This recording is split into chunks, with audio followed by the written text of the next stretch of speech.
When I turned 18, my life took a difficult turn. My parents and twin sister decided there wasn't enough space for me at home, essentially forcing me to leave. For the next few years, I struggled with an unstable life, moving from one temporary living situation to another, even living in a tent at one point. I did whatever I could to get by. Despite these challenges, I eventually built a stable life and was able to buy my own house.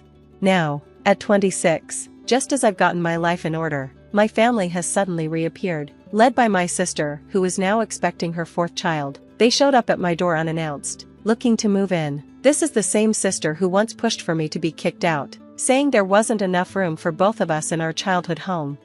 Growing up, I always felt like I was treated as less important than my sister. It was clear our parents preferred her, and they even admitted they wouldn't have had me if my sister hadn't been conceived. She was always the center of attention, getting all the best toys and clothes, while I barely received enough to keep up appearances. My sister has always shown selfish, narcissistic traits, likely because of how our parents favored her. Instead of being a supportive sibling, she consistently brought me down.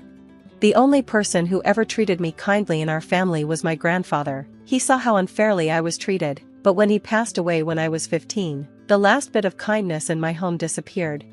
When my sister got pregnant as a teenager, our parents married her off to her boyfriend and brought him to live in our already crowded house. This left me without even a couch to sleep on. My dad sometimes slept on the living room couch, so that wasn't an option either. With nowhere else to go and being told not to ask relatives for help, so the family's dysfunction would stay hidden, I was completely forced out. I ended up living in a tent in our backyard, which happened after the police mistakenly brought me home during a brief period of homelessness. This setup was meant to be a reward for keeping quiet about the reality of my living situation. After years of struggle and hard work, I finally managed to improve my life, both physically and emotionally.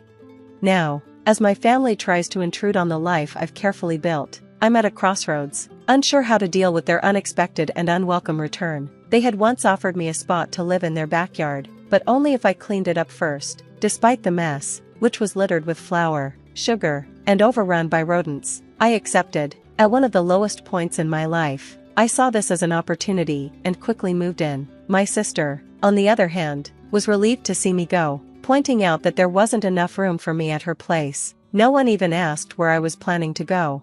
Transforming the backyard into a livable space was tough, especially dealing with the rodent problem, but I eventually made it work. Unfortunately, the situation forced me to drop out of high school just a few months before my final exams. My friends encouraged me to stay in the backyard and finish school, but by that time, I had already given up on that path. Instead, I focused on working, relying solely on my earnings to get by.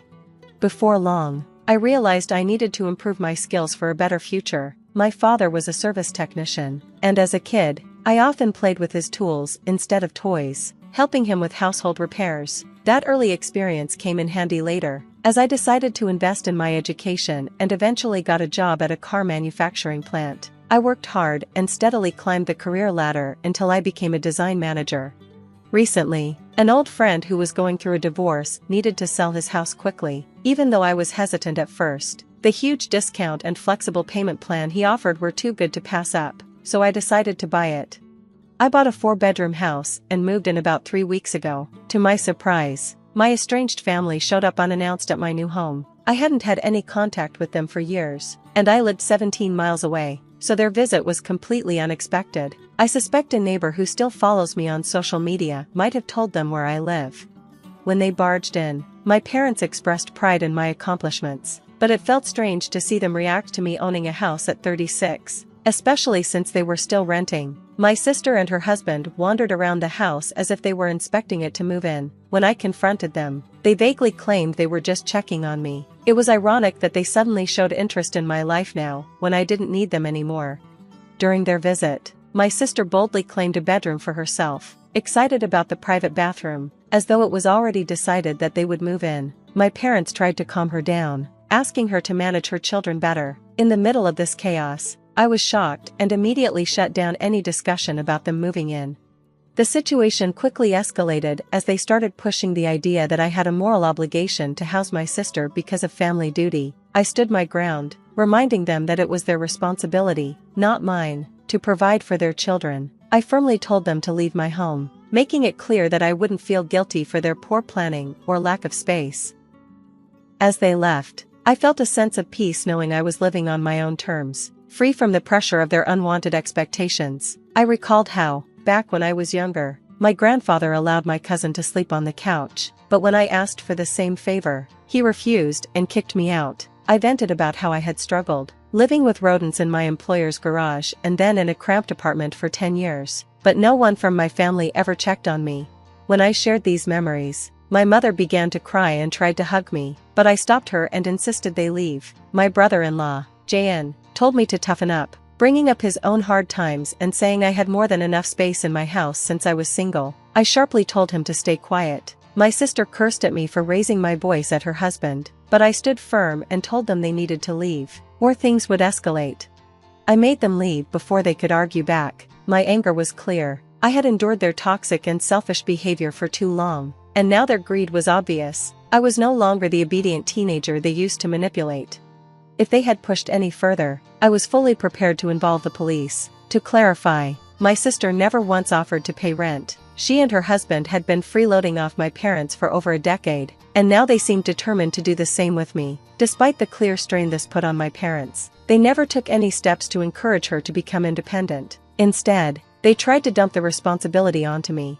A week after our first confrontation, my mother returned, but this time she was more direct. She argued that my home had enough room to house my sister and her family, again mentioning how crowded things were at their place. I stayed firm in my refusal. When persuasion didn't work, she shifted to veiled threats, implying that my large, mostly empty house was a security risk, and having family around would be safer and help with household chores. I dismissed her manipulative tactics and told her clearly to leave and not come back.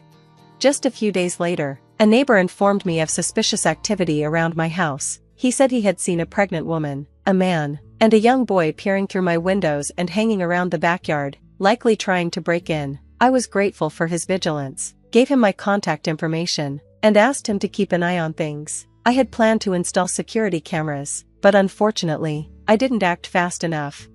5 days later, the same neighbor called to say he thought someone had broken into my home. When I rushed back, I found out he was right. My sister and her husband, John, had entered through a rear window. When I confronted them, my sister tried to justify their actions, claiming they had no other choice and accusing me of being unreasonable. As I processed her audacity, John smugly commented on how easy it had been. I lost my temper and physically confronted him. My sister tried to get between us, and in the chaos, their teenage son hit me over the head with a bottle, leaving me bleeding.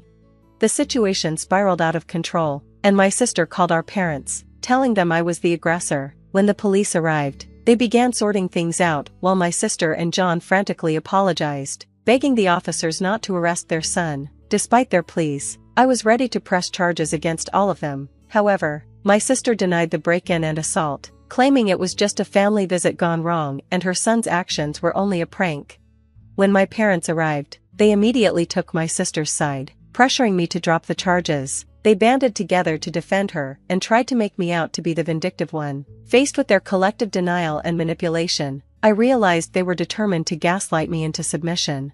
I was determined not to let my family rewrite the narrative of what had happened in my own home. Thankfully, my neighbor stepped forward with a crucial statement, which ultimately led to the arrest of everyone involved in the assault. They spent the night in jail because my parents couldn't afford their bail. The next morning, while they faced trial, I was at the hospital getting treated for my injuries and making sure there were no internal damages.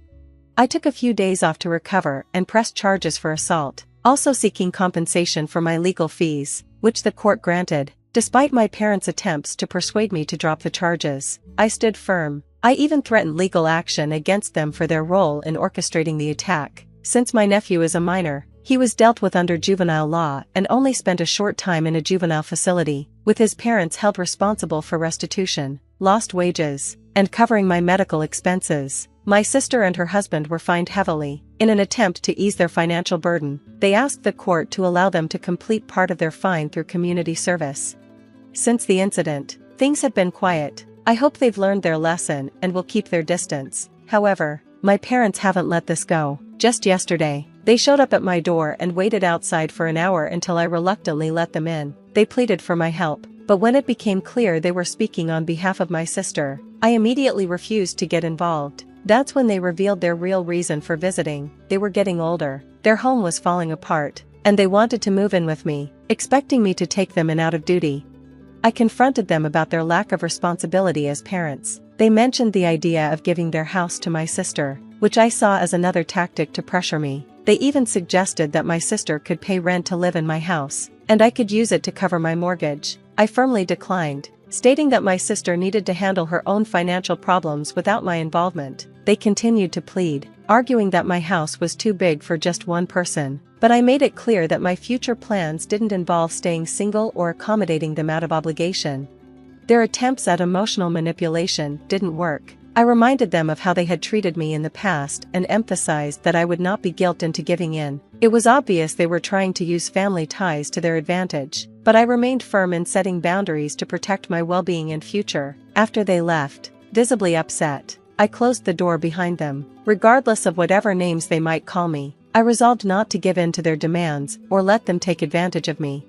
Now, I'm ready to move on to the next chapter in my life, stronger and wiser from this experience.